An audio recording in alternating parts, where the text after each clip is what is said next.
Hey guys, welcome to the weekly astrology here today with your host HolyNiwa. We're going to be talking about some of the weekly transits happening. Well, that would be the normal schedule, but today we're going to be talking about a special Halloween transit.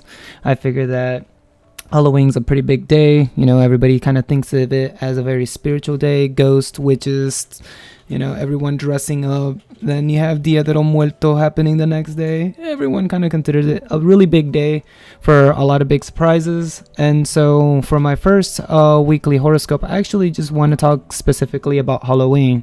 Found a lot of interesting aspects going on, and I wanted to share with you guys. So let's get right down to it and see what we have going on. Hey, we got some webcams going on. Sorry, I'm not a big webcam person, so it's just very interesting to be interacting in this way with y'all. So hey, so this is the natal chart or the transit wheel that we have going on for Halloween. Now, you might notice at the top that we do have it set to 11 a.m. and we'll get down to the specifications as to why that is in just a moment here. We have a lot of crazy energy happening around, and we've been dealing with it for the last week or so. There's been like almost a damp on everything, and it's been causing a lot of turbulence and a lot of emotional imbalances within especially like the last 4 or 5 days. We do have just kind of like a brief thing before we actually go into what's currently going to be happening on that particular day. I did want to talk about the Chiron Saturn square that has been happening and will continue to happen till roughly around somewhere mid-December. Having Saturn in Sagittarius and Chiron in Pisces is a big moment for opening up a lot of those wounds that we've had, possibly even child wounds, and going through them and fixing them. It's been a very powerful year for healing for a lot of people. If you ask, out of 10 people, 7 people might say, oh yeah, this year things have definitely gotten a whole lot better than last year. Last year was really crappy, and then this year everything has been going a little bit smoother, a little bit more progressive like. I mean, we were all around for 2016 last year. It was a year of like deaths left and right. It was chaotic, to say the very least. But this year has been almost like a rebirth of the death that has occurred last year.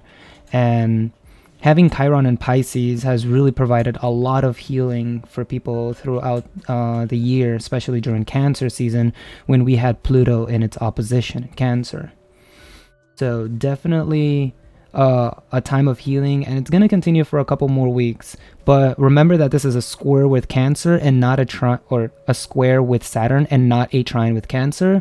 So the healing will come, but through interactions that may not always be the most comfortable, because it's basically going to be a harsh teacher to Cancer, telling it to get their stuff together and, revisiting things that are not going to be necessarily pleasant.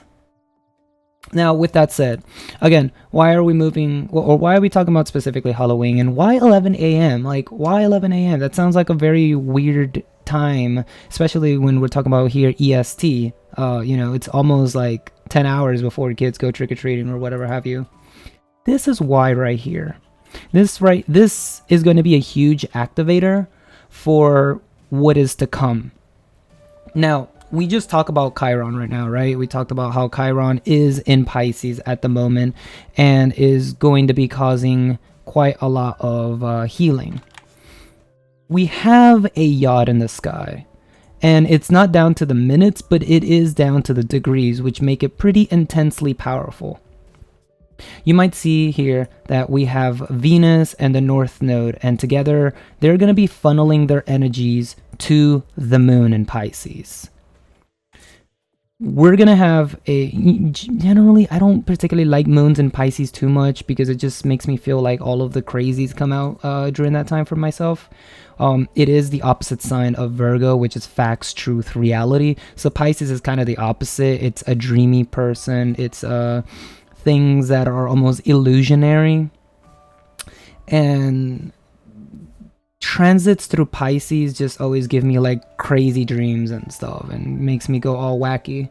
But having the moon in Pisces being funneled through Venus and North Node is pretty significant. Pretty significant. So let's kind of break this down a little bit. We know that Venus, if you've listened to some of our live talks over on my Linux channel, or if you watch other astrological channels, you know that Venus is a way that we express love, and we want love to be expressed to us. And we know that North Node is basically destiny, right? It's fate. Things are going to happen, and it's the perfect opportunity for things to occur. Our moon here is our intuition, it's our emotions, it's our soul, some might say the spirit. And having these two funnel their energy to the moon basically means that the moon is going to be supercharged. It's going to be really, really, really powerful.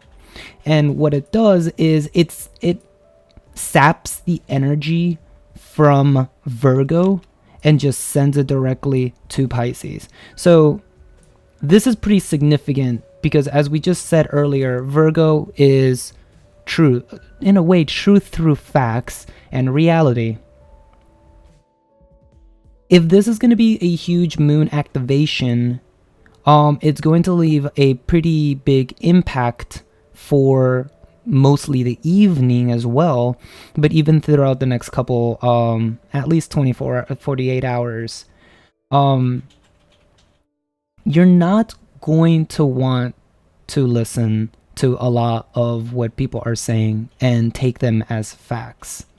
I decided to call this episode Hallowition Intuition, Halloween Intuition, because again, with your moon being supercharged as it is, you're going to want to listen to your intuition. You know, moon in Pisces talks about trusting intuition, easily getting caught up in stories by other people. You can even get lost in other people's suffering because you're just so emotionally invested in other people's almost dramas, problems, whatever have you. And so what it's saying here is that if Virgo is going to be, sapped of its energy, you want to make sure that you're not falling for every single sob story that comes your way. You're not just blindly believing everything you see. It's going to be a pretty, how do I say this? I don't want to fear Mongols say, it's going to be a hectic night. It's not exactly what I'm going to say. It's a very energetic night. And being Halloween, there's obviously going to be a lot of people in the streets. There's probably going to be alcohol. I mean, I've already seen videos of people going and saying, oh, make sure you don't put none of that marijuana and stuff in children's candy and stuff. Like, already people starting trouble and drama. And honestly, I just don't want any part of it. So me being the person that doesn't want any part of it, I'm just going to use that energy over here in Libra and be like, I ain't paying any attention to this. I'm not going to be sticking my nose where it doesn't need to be. And I'm just going to be taking care of the stuff over here. Virgo doesn't have as much energy, so I'm not going to be talking to too many people, trusting too many things that I hear, specifically on the Twitters. And I'm going to be trusting my own judgment, my own intuition, to making sure that I can make a sense of all of the things. Not to mention, we also have Neptune in Pisces, and Neptune's been in Pisces for quite some time now. But Neptune's been kind of a little punk in Pisces, let's be real here. Especially that opposition that we had with it when the sun was in Virgo. Neptune has been a big troll. Neptune has been a giant troll. Now, Neptune is, about veils, illusions, and putting up some kind of barriers so that you don't necessarily see reality. And what Neptune basically wants us to do here is make sure that you're not seeing all of the emotional scars inside of you. It doesn't want you to worry. It doesn't want you to really do anything. It just wants you to chill, which is why, you have both Chiron and Neptune in here. But you have the moon in between the two of them when this yacht goes off. And it's basically going to have to tell you, or your moon is trying to tell you, to decipher between reality and fiction. between what is real and what is not. And it could be a very, how do I say this? Almost like not necessarily a painful experience, because you do have Chiron in there, but it's one of those things where it's like you're really uncomfortable with it. And so you might have a friend, let's say you have two friends and they're arguing and they're having this massive discussion. Maybe they're like a couple or something. And all of a sudden you're caught up in this issue and you're like, I don't necessarily want to be in here because I don't know who's telling the truth. I don't want to pick any sides. I don't want to be a part of any of this. You got to trust your intuition and you got to just like ignore that. Like if you know that people are sprouting lies, people are not saying the full story, people are not coming out and being honest, you got to trust that intuition and go with your gut feeling. Right now is really about going with that gut feeling. I'm going to tell you in a little bit why that's even more superimposed, right? So keep in mind that we do have this scorpionic energy that is happening up there. We have Mercury in Scorpio, we have Sun in Scorpio, we have Jupiter in Scorpio. If you know about Jupiter transits, Jupiter basically exacerbates the energy that is already in that house. Scorpio is all about truth, but also how do I say this? Kind of doing things under the table, a little bit shady, out of sight where the light normally doesn't reach it, right? And Jupiter basically expands anything that is in that house. So with Jupiter being in Scorpio, all of them shady deals, all of them lies, all of them claims that have gone unproven, truth is going to start coming out into the light. Especially having the sun in there, you're basically putting a spotlight in that house so close to Jupiter. So Jupiter is going to expand it, the sun's going to expose it, and Mercury is going to communicate it. We got a lot of exposition happening in Scorpio, and you just want to be very, very careful. Again, with that yacht happening, you don't know what's coming out that is true, that is false, because Virgo is going to be sapped of its energy because of this yacht. So you want to keep that in mind. On top of that, we also have a very interesting tricolor here. Now, for those of you that have never heard of tricolors, it's basically as you see there. It's when you have three aspects that are making three different colors. You have a trine, a square, and an inconjunct together.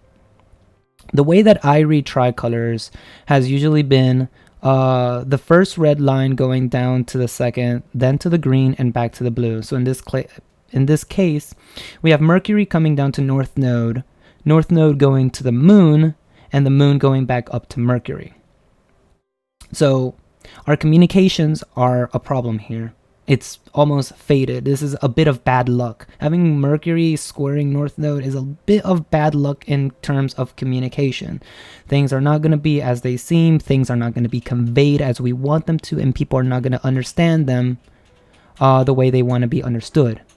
Or they're not going to understand us the way we want to be understood. And again, with Virgo being weak, this is even worse, right? So what is the way to heal this bad luck, which is the red line? Well, follow the educational green line here, the inconjunct, right? So North Node to Moon. It's almost saying, look, you have bad luck with communication. This is fate. This is unavoidable. What you should be doing is trusting your intuition, trusting that Moon. That way, our trine to Mercury comes back as a positive force.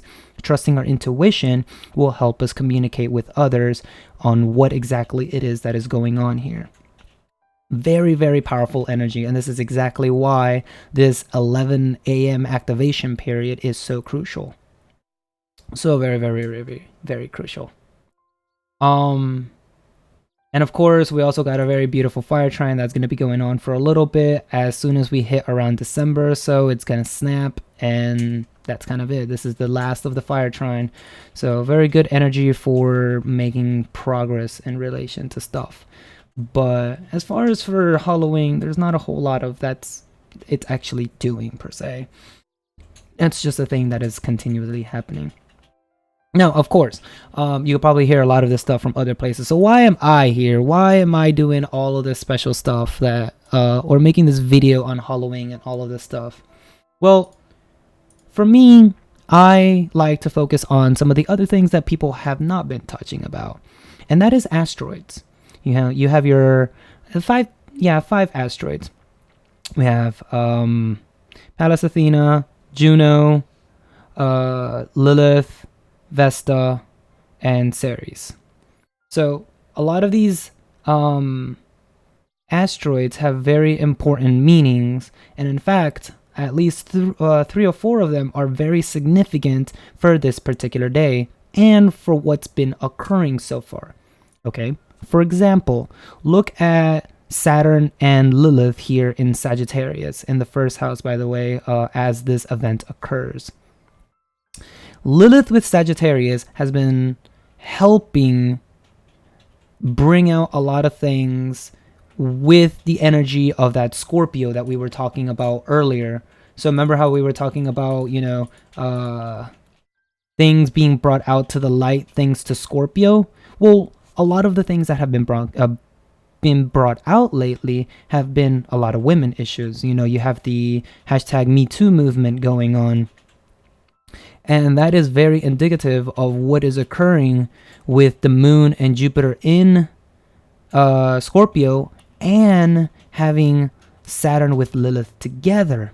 Remember, Saturn is the teacher. It's a person who brings clarity, truth, and guidance, makes sense of things that we may not necessarily understand at the moment.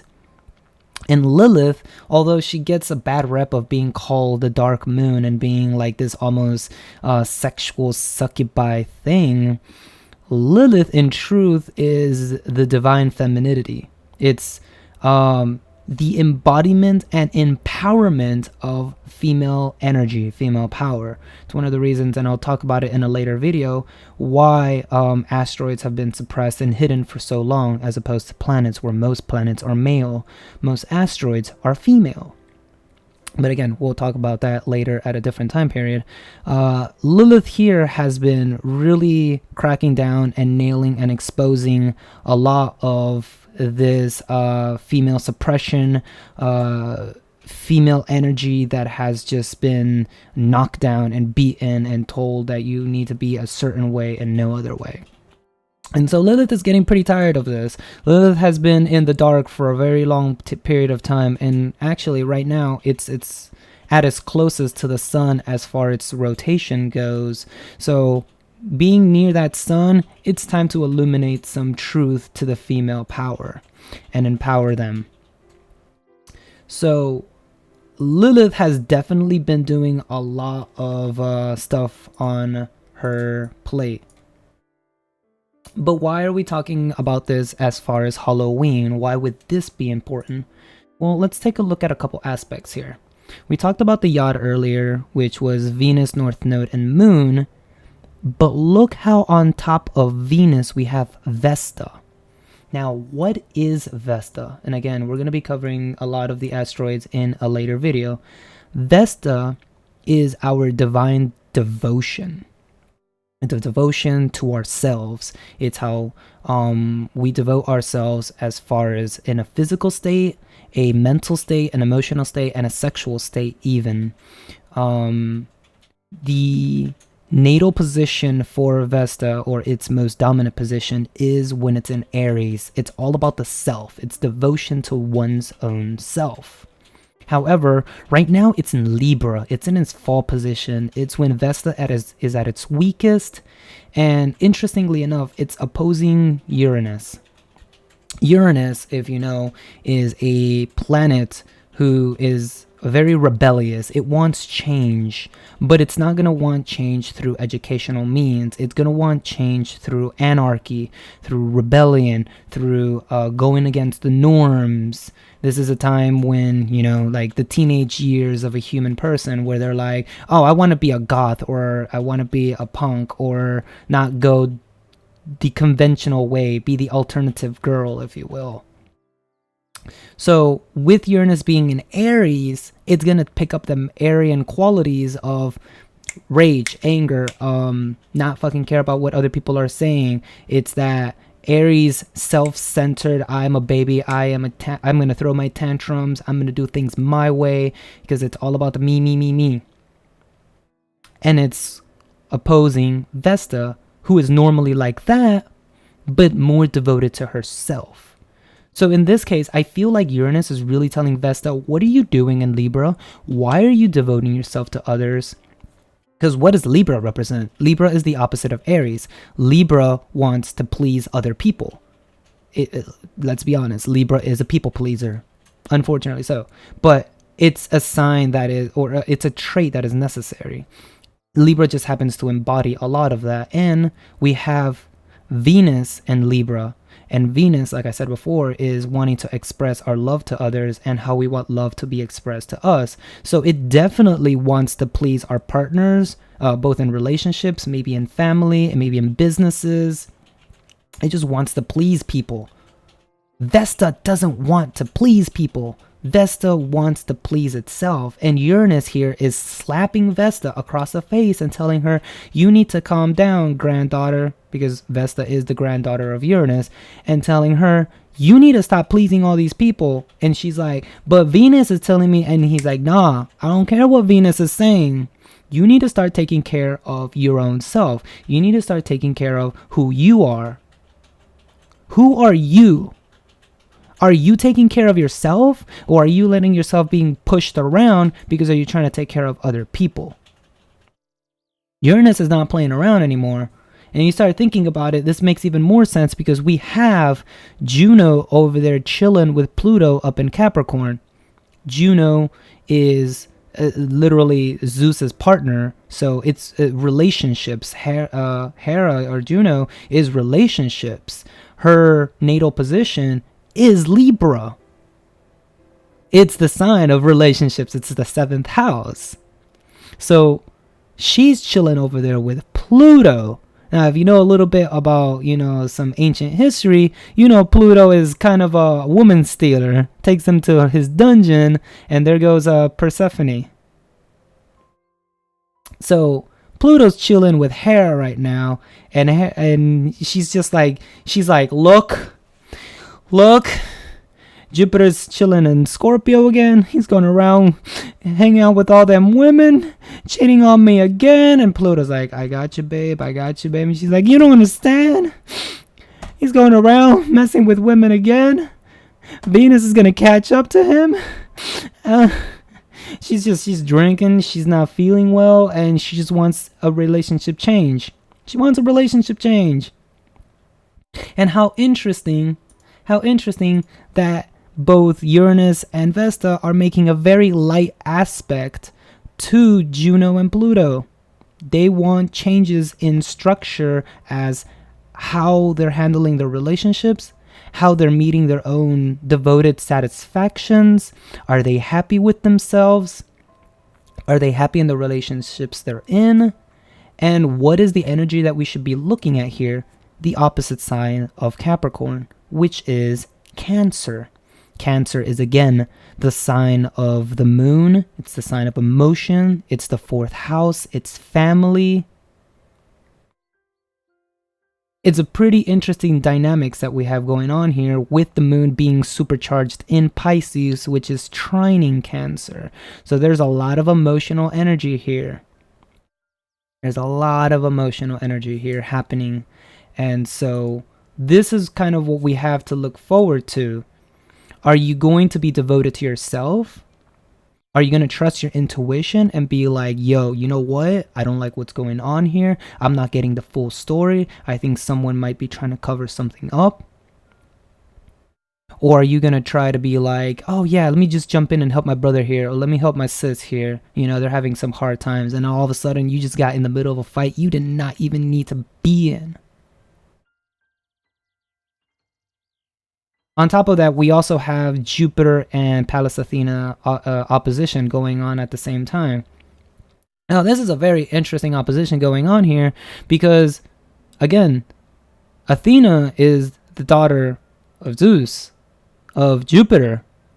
So, mom over there is crying her eyes out to Pluto that, things aren't going so well. Jupiter is exposing all that stuff that's occurring in the sexual domain of Scorpio, and it's almost like Jupiter is telling Athena that there are things that you need to be doing. You know, you're a woman, you need to be taking care of your man, you need to be doing this, you need to be doing all these sexual things. And Pallas Athena over there in Taurus is like, nah, I ain't doing shit. I'm gonna do things my way. I'm sticking to my guns. I'm being Tauran. I'm not gonna just be doing whatever anybody says just because they said something. You know, Tauruses are very sensitive. They stick to their guns. They keep their defenses up. They're not going to let people invade them or try to get them to change their mind very easily. So there's a big opposition of masculine and feminine energy. You know, you got Vesta and Venus opposing Uranus. You have Jupiter opposing Athena. And on top of that, you already saw the energies before of everything that's just going on here. It's a lot of crazy stuff that is occurring. And my biggest advice for Halloween evening for y'all is trust your intuition. Trust your intuition. Things are not necessarily as they may appear to be. Someone may not be telling you the full story. You know, you might be coerced into trying to back somebody up that you don't want to back up, because that's not what you need to be doing. You need to be exposing that truth. Or sometimes it's better to just trust your intuition. If your intuition says you need to get out, you just get out, period. No questions asked. If your intuition tells you, I need to get in this because I know what's actually happening here, I've seen this already been occurring, and I know what I can do to help, then you might want to go ahead and jump in. That's up to you. But right now, the biggest advice I can give is just trust your intuition. Hallowition intuition. And that's all I have for the Halloween special. Again, if you guys liked what we're doing here, go ahead and give us a follow. We are trying to grow our channel here. We're kind of small. I personally love to talk about the asteroids involved with transits. So if this is something that you are interested in, we will be making a lot more videos in the future about it. And again, we'll give a big rundown about what all of the different asteroids represent. I got some cool art graphics coming in dedicated to each of the asteroids. And we're going to be working on some stuff related to that. We will try to make some introduction videos as well to give a bit of a general educational kind of entrance to what a lot of these things mean in regards to the asteroids and how they relate to the transits and why they're so important. And it makes me sad they've been overlooked for so long. So with that said, thank you all very much for watching and listening in. I do appreciate you guys giving some support. If you're interested in any of this stuff, we do have some plugs right here at the end. Twitch.tv community for tarot readers, a lot of tarot card readers giving out their support to people. We have my own channel there as well. We do some artwork as well as our store. But our YouTube here is going to be where we're going to be talking about transits and astrology, because this is something I'm really passionate in, and I'm very glad to have the opportunity to be able to illuminate others through some of the knowledge that I may be able to bring in. So again, thank you all for coming out. I do appreciate it. You guys stay safe, stay positive, and I'll catch you guys on the next cast. Peace, y'all.